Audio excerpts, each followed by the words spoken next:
All right, YouTubers, welcome back. My name's Dave, like always, and you found do it yourself, do it right. Well, today, got my Harley hat on, got my newly acquired Harley shirt from, my visit to Longhorn Harley Davidson in Grand Prairie, Texas.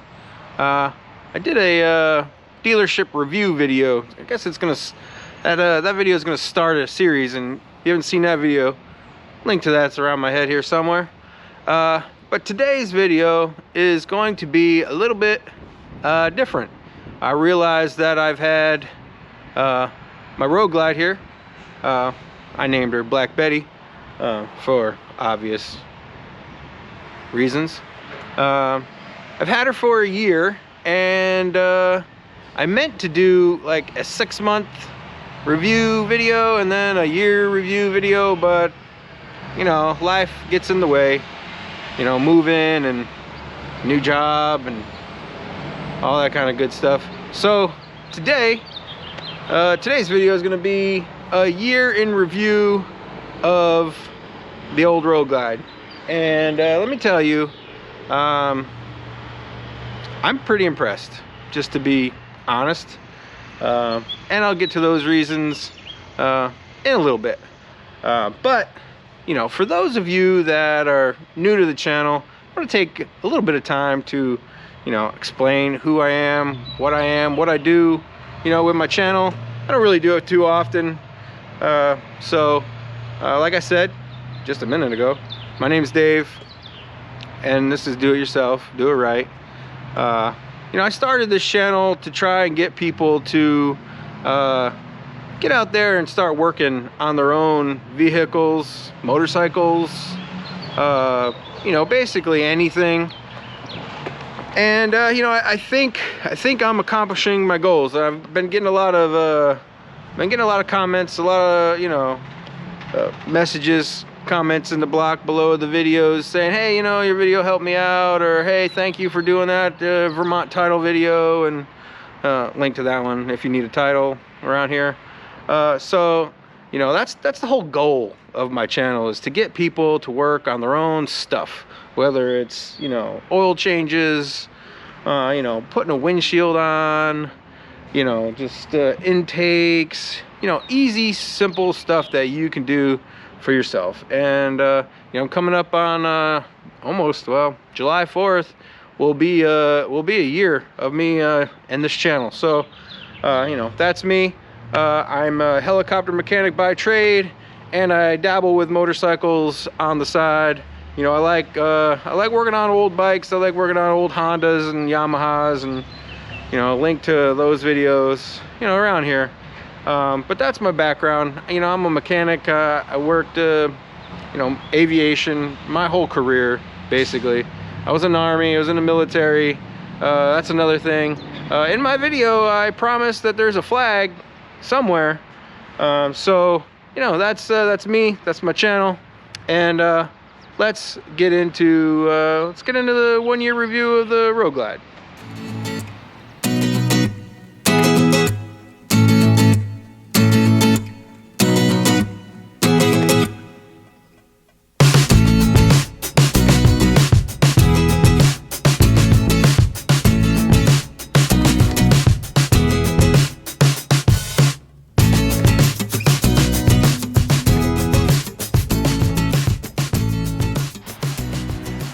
All right, so just so you know where I'm coming from, I've had a few Harleys. I've had a Sportster. I have my Softail here. This is Charlene. There's lots of videos on her. She's my forever bike. And, I've also, like I said, old Hondas. Currently working on another one over here. So, my riding experience is pretty varied between dirt bikes and road bikes and bobbers and choppers and basically you name it. I did have a sport bike, although I'm not a sport bike kind of guy. I had to sell it because I was doing what sport bike kind of guys do. Go really fast, and, I didn't want to end up splattered on the road. As I say that, a sport bike goes down the road right now. So So my riding experience is, you know, here and there, all different kinds of bikes. Getting into the adventure bike with the old Honda back there. But you know, I cut my teeth on dirt bikes and four-wheelers and all that kind of stuff. So I think, I'm not going to say I'm, you know, really qualified, but I'm going to say I think I'm qualified enough to give a good opinion on this Road Glide here. And let me just tell you that I never once envisioned myself on what I would call an old man or a dresser kind of bike. The reason being is because the Softail is my jam. That's what I like. You know, I like those. But I got a good deal on this bike here, so I really couldn't pass it up. Plus, I wanted to be able to go on longer rides, you know, to have a fairing. You know, I'm getting a little old. You can see the gray in the beard. So I'm getting up there. I want to be a little bit more comfortable while I ride. So I bit the bullet. You know, I test rode a street glide. I test drove the Road Glide, and the Road Glide I thought was for me more than the street glide. And the reason being for that is this fixed fairing. And let me tell you, the fixed fairing, in my opinion, is what makes this bike. Not really the looks, although I do like the looks, but the fixed fairing just, to me, it just makes the bike ride that much more smooth.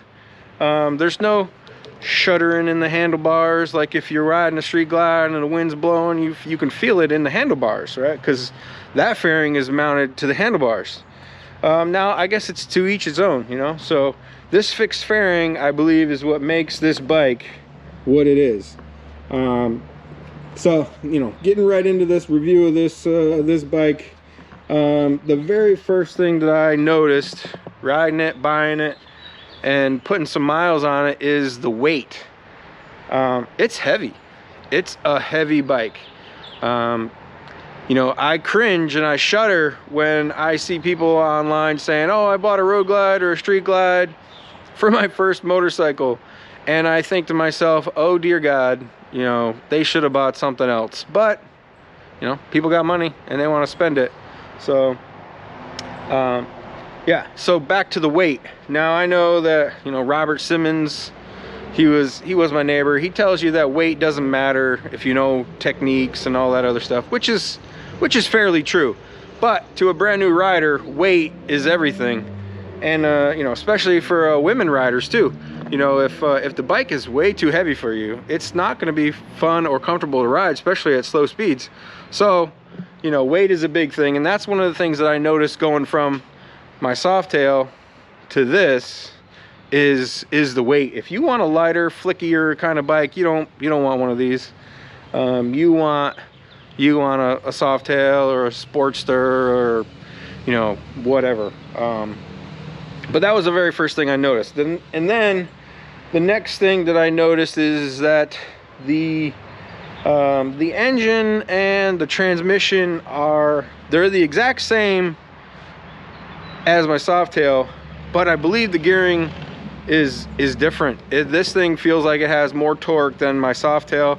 My Softail feels like it has more top end, and that might be because of the weight. So I did notice there is a difference there, but the ride, man, I can't say enough about the ride. Now this bike has stock shocks on it. I have not put any aftermarket shocks on it yet, and you know, I can't see a reason.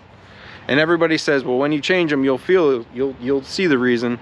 But right now, I just can't feel a reason to change these shocks. To me, it's comfortable. It's not bad. And that might be because I'm coming from my Softail, which I had to put air ride on that to make that bike streetable, because I had it lowered, and yeah, it was not good. So night and day differences between this and my Softail ride quality. So, you know, like I said, this is not a new Road Glide, but it is new to me. It's basically the same body style. They really haven't changed anything with this bike. They have put a bigger motor in them. You know, the specials now come with 114s. This is a 103. So this is smaller than your new ones, but it's still plenty of motor for this bike. There are some things that they've changed that I believe they changed for the worst. This bike has the duck blocks, so when you're riding and it's chilly, you can block that off. There's also the one up in here. The new Road Glides, they don't have those. Those are wide open. There are no more vents. These little guys right here, these buttons to open them and close them, they're now gone on the new Road Glide. So if I bought a new Road Glide and I was doing a review, I would definitely not like that. So just so you guys know, that's something that they've changed. I believe in the 2021s came without those ducks. So food for thought there. All right, so you know, ride quality a lot better than the Softail. I can't really say too much more great things about it. It rides smooth. It handles the bumps great, both front and back. Now the next thing I want to talk about is the infotainment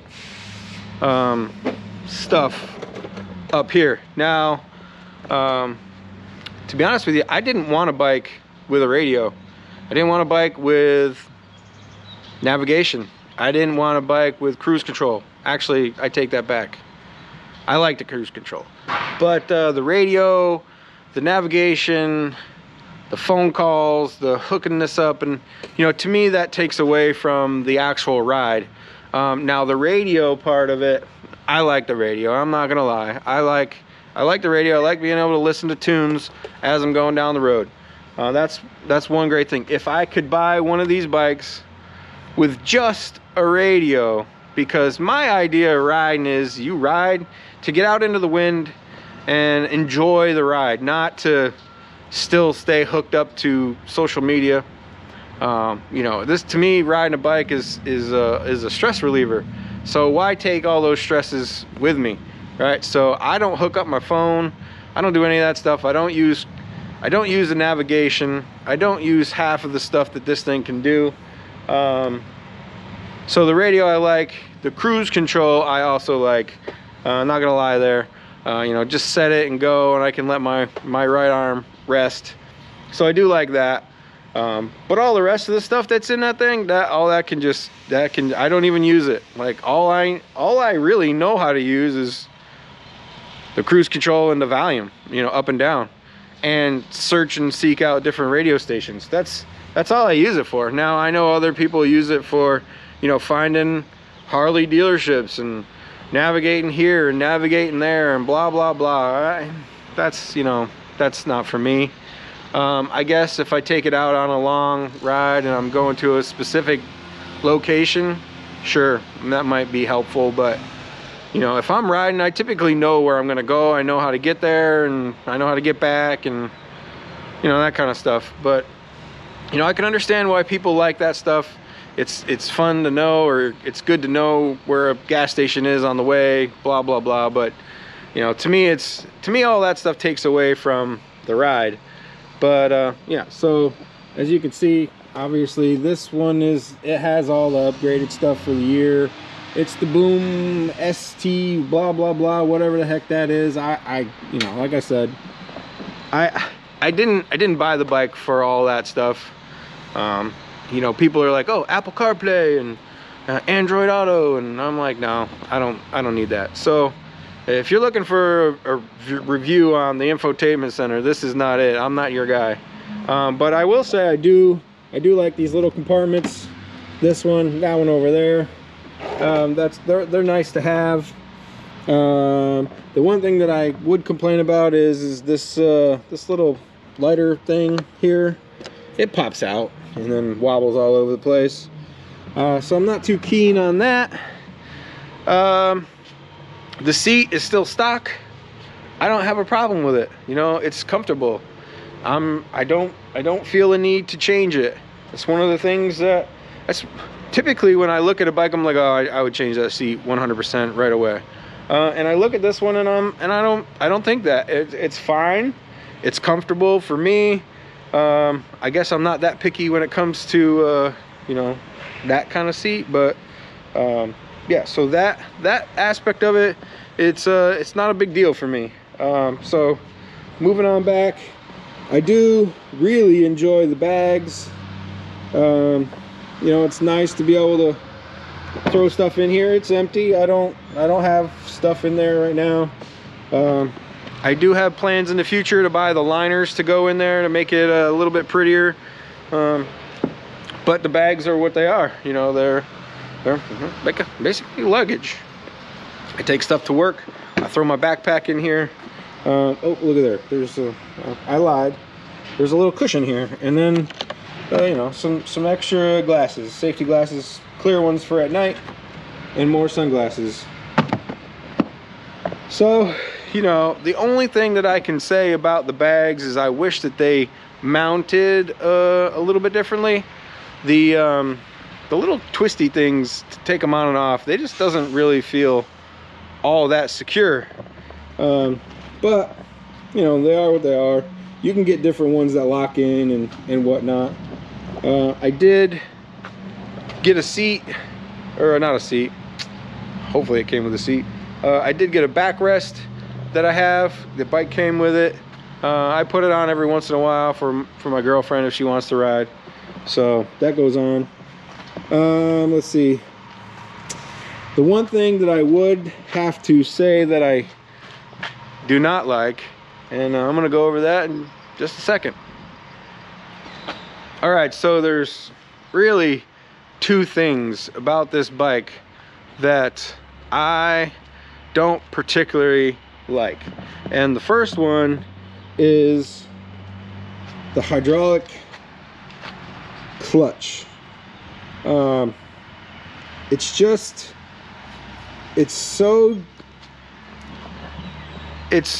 don't want to say hard because I don't want to sound like a sissy or anything, but it is just, you're in and out of traffic and that sucker is tight. You know, it's hard to pull, and you know, they could have made it so it wasn't so tough. And then the other thing that I feel about the clutch, and maybe this is coming from my dirt bike days or my older Honda days, but you can't feel it very well. You know, if you're used to riding an old bike, or you know, a cable clutch, you can feel it, and you can adjust it to the way you like it. This hydraulic clutch, I am actually so glad that they've gone back to the cable clutches on their new bikes. I just think that they're easier to pull, they're easier to manage, they feel better, and you can adjust them. These you can't adjust these suckers. It's on or it's off, and it's not great. I honestly don't understand why Harley went to this. This might have been their biggest blunder when it comes to their upgrades on their bikes. This clutch it's just terrible. You know, I just wish it had a cable like my Softail, but it you know, it does take a little bit of getting used to. So if that's something that you're worried about, if you're looking at one of these, you know, road glides, you know, street glides, all of them, they went to them for all of them for a few years. Maybe that's a reason to buy one new rather than a used one, for the clutch. The other thing that I do not like on this bike, and I know I said that the infotainment center didn't really matter to me, but when you turn this thing on, and I'll show you, you turn it on over here, you get this screen that comes up. Let's turn that down before we get a copyright infringement. you got this that's on here. It's like forever, and then this stupid warning comes up, and it takes forever just to get rid of that thing, and then you finally get your radio stations. It's just annoying. You know, it's not something that you know, would make me not want to buy the bike, but it's just something that's just a little bit annoying, especially if you're, you know, you're at the gas station and you want to get out of there real quick and you want to get your radio going. You got to sit there and wait and hit the accept button and blah. It's just annoying. I know it's something small, but I mean, when you're making a bike and it's almost perfect, you know, it's just the little things that people are like, oh man, I wish they'd change that. And there's no reason why they cannot change that. That would be like a software update thing. They can just write that into the software update, which, by the way, mine's up to date. I checked. You could update it and get rid of that, and people wouldn't complain as much. So those are really the two complaints about this bike that I have. The clutch, that stupid warning, and that's really about it. You know, I maybe I'm not as picky as some others. You know, people are like, oh well, I don't like the seat, and I don't like this, and I don't like that, and I don't like the running boards, and I don't like this. Now I will say that, not that I don't like the handlebars, but I'm definitely going to upgrade the handlebars. I already have grips for it. I have mirrors for it. I haven't shown them to you guys yet because I'm gonna wait till I get the bars, and I'm gonna do the whole thing all at once. I'm gonna show you how easy it is to change handlebars. So I mean, not that I don't like them, it's just I want my handle grip, I want to be up a little bit more. I want to be sitting up better. These bars make me feel like I'm slouching down. So the bars aren't bad. The windshield that came on this bike itself was terrible. It was a Clockworks windshield, and I'll video to that. I did some adjusting to it. I trimmed it down. I still have it. It works fine. I'm actually going to put it on in the fall and the winter time so I can ride and it'll over my head better. But yeah, that's the bike. I have no complaints about the engine. I have no complaints about the transmission. You know, some people do say that when they put it in gear, it clunks or, you know, jumps into gear. You know, that's a Harley. What, you know, there's really not much you can do. Let the bike warm up a little bit, and then it won't clunk as bad, I guess. Or try gear oil in your transmission, or try engine oil. You can run either or. It's, you know, it's totally fine. I got a video to, you know, to that around here also, changing the oils and stuff. I did it on the Softail, and I got an oil change on this one also. But you can try different fluids, put different fluids in there, see if it'll stop that clunking. But other than that, you know, the tires are good. No complaints about, you know, traction. You know, the exhaust on this one, the guy that I bought it from, he had already put some Cobra exhaust on it. I'm not changing it. It works fine. Sounds good. So I really don't have too many complaints other than the clutch and that radio warning. So I would definitely, if you're looking to get into a bigger bike, if you're coming from a Harley, or you're coming from a smaller Harley, or you're coming from a Honda or something, and you're looking to get a bigger, more plush, more comfortable, long distance kind of bike, I mean, I would definitely look at the Road Glide. Also, you know, take a ride on the Street Glide, see what you think about the Street Glide. It's you know, to each his own on between those two bikes. The bodies of the bikes, the main gibbets of the bike, it's all the same, it's just the fairing is different. So, you know, test ride them, see what you like better. But other than that, I think that's gonna do it for this year in review. The bike rides good, it runs good, it sounds good, it's comfortable. I really have no complaints as of yet. I've had no issues out of it. So, you know, what can I say? It was I got a really good deal. I couldn't pass it up, and I've been happy with it for the whole year. No complaints. So no major complaints, I should say. But yeah, that's gonna do it for this video. Like you guys do at the end of all my videos, like, tag, share, follow, subscribe, hit that notification bell so you know when I drop a new videos. New video comes out every Thursday at 6 p.m. and that's Eastern Standard Time. So you know, like always, till next time, thanks a lot.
Just got a whole box full of parts from 4 into 1. You guys stay tuned to see what's in the box.